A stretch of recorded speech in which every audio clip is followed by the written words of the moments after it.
According to bank records obtained by the House Oversight Committee, though, one of Hunter Biden's businesses, Osawa PC, set up direct payments to the president. Did the president accept payment? And why would there be such an arrangement? I have not seen that report, so I would have to refer you to my colleagues over at the White House counsel's office on that particular question. All right, everyone. See some of you in Boston or on Wednesday. Thanks, everybody. All right, see you later. We're done. Joining me right now is Florida Congressman Byron Donalds, a member of the House Oversight Committee and the House Freedom Caucus. Great to see you, sir. Thanks so much for being here this morning. What do you make of all of this? I make of it, Maria, what I've always made from it is that Joe Biden lied to the American people when he was asked by Donald Trump on that debate stage. I make of it that Joe Biden lied to the American people when he said he had no idea what his son was doing and they never talked business. And I take from it that Joe Biden lied when he said that he and his family never took money from foreign sources. We've now seen the bank accounts. We've seen the bank transfers. Not only was the family taking money, Joe Biden was taking money. And so the question for the American people now is, did Joe Biden take that money, and is he still compromised by foreign leaders?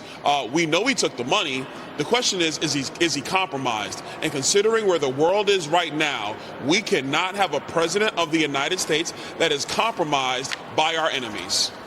You know, I'm looking at this email from the bank money laundering expert, basically, who raised a lot of concerns about Hunter Biden's account. And he writes that the initial $5 million loan, but there's no loan documentation because the Bidens kept saying that it was a loan from China. James Comer said 16 different wires in a few months totaling $2.9 million was supposed to be management fees, but there were no actual services rendered. No projects. News of China targeting politicians' children with sweetheart deals. Political people who are exposed, he calls it PEP. Hunter spending on drugs and prostitutes, putting his family in a financial hole. And the private equity fund created to help Chinese government. He says we may require reevaluation with this customer because he's such a high risk. This email from this bank regulator, how important and what do you think it tells us? What it tells me is that the bank officials who are overseeing these accounts thought the same thing that the Oversight Committee was thinking, that this money was being used to hide. They were using this money and they were using the purpose of loan repayments to hide it from the IRS, to hide it from the American people, and to launder that money into the Biden family. It's just that simple. And that's not a political statement, Maria. I used to work in banking. When you see a large transfer like that come in with no real reason into that entity, everybody in the bank has questions. They were asking those questions internally. I believe that their conjecture is absolutely what was going on with the Biden family. And so when Hunter Biden comes in for his deposition and his testimony, we'll get to the bottom of it. Well, is he going to come in is the question. Last week, the legal team of Hunter Biden said they're not going to do anything in a closed-door scenario. They only want to do it in a open public forum. Well, the reason why he wants to do it in an open forum is so that Democrats on Capitol Hill can give him cover, talking about how much he loves his dad and there's nothing to see here. That's why he wants to do that. But anytime we bring a witness onto Capitol Hill in oversight, they give a closed-door testimony under oath before they testify in open court. So there's actually a record of what the person has said under oath before members of Congress ask their questions. That is typical here on Capitol Hill. It happens all the time. But once again, Hunter Biden thinks he's different because his daddy is president of the United States. It just doesn't work that way. So do you think you will need an impeachment inquiry formalized in order for the White House to acknowledge this subpoena? First of all, I don't think the White House is ever going to acknowledge a subpoena because it is a subpoena from the House of Representatives. This whole thing about how there has to be an impeachment inquiry vote, I think is ludicrous, but I'll vote for it today, tomorrow, next week, and next year. I will do that every single time. And my hope is that every Republican does the same because we have corruption sitting in the White House, especially at a time when the world is burning, and we got to get to the bottom of it. It's unbelievable how the media just does not care about any of this. Meanwhile, when they were going morning, noon, and night about Trump on the Russia collusion story. They had absolutely no proof, and they were just reporting it morning, noon, and night that Trump colluded with Russia. And now we actually have this evidence that you and your colleagues have exposed, and they won't report it. But I got to say, Hunter Biden is coming out swinging. His special counsel, David Weiss, has responded to the First Son's attempt to subpoena President Trump and former Attorney General Bill Barr. That's what Hunter's strategy is. He wants to subpoena Trump and Barr. David Weiss is slamming the motion, writing this: it is black letter law that claims of vindictive and selective prosecution are not trial defenses and may only be brought and litigated pre-trial. The president's brother, James Biden, was also subpoenaed to appear before the Oversight Committee tomorrow. We will hear from the president's brother, we're told, but will we actually, do you think he'll show up? He needs to show up, and I think for the American people, this is serious. Maria, you hit a good point.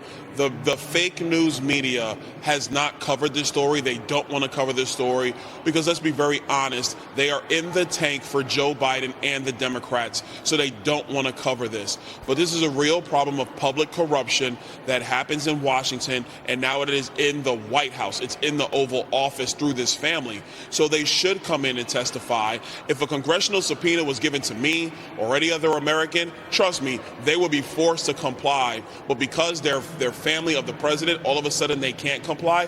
That's ridiculous. And for them to try to say, oh, let's subpoena Donald Trump, that's the same tired political trope, the same persecution of Donald Trump, who, by the way, has done nothing wrong that they can ever prove. They have all their allegations, but he's done nothing wrong. But they're trying to use Donald Trump as an scapegoat for their corruption. Jim Biden needs to answer questions. Hunter Biden needs to answer questions. And until they do, this is not going to go away. Well, we have viewed this on this program as a national security threat. The fact that there is actually a conversation underway on whether or not our commander-in-chief is compromised by China after he accepted millions of dollars from the Communist Party leaves America vulnerable. And now we've got this new video that we want to show. It shows large groups of mostly military-aged men from China, Chinese nationalists, illegally crossing the border near San Diego, California. Some men are seen wearing designer clothes. They're wearing collared shirts. They've got full suitcases. Nice, looking suitcases. The Senate, meanwhile, debating border policy reform, hoping to add to President Biden's national security funding request. But Illinois Senator Dick Durbin has other ideas. Watch this.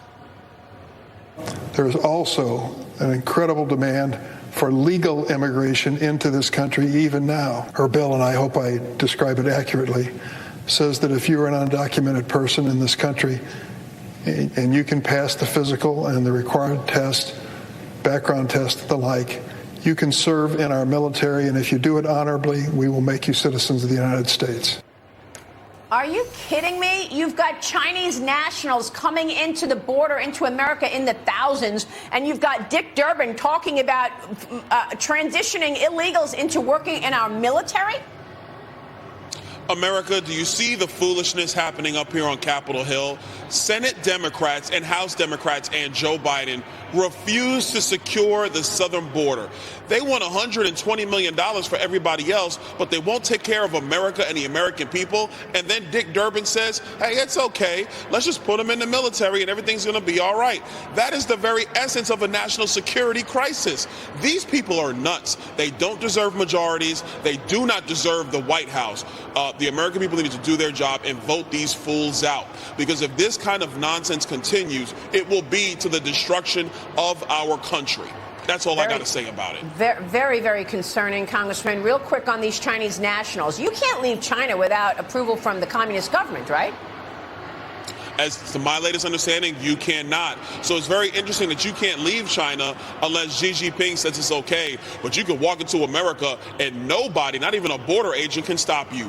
That is terrible policy for a country. We have to do better, not hope. And there's not going to be any negotiations with Senate Democrats. Let me tell Chuck Schumer right now, we're not negotiating over this point. You either secure the border or don't come to the House of Representatives looking for cash. We don't have money for you, Chuck, until the border is secured. Well, Congressman, thank you very much. We're going to be watching your efforts here. Really appreciate your leadership. Thanks very much. Byron Donalds joining us this morning in D.C. Thank you. Thank you, sir. We'll be right back.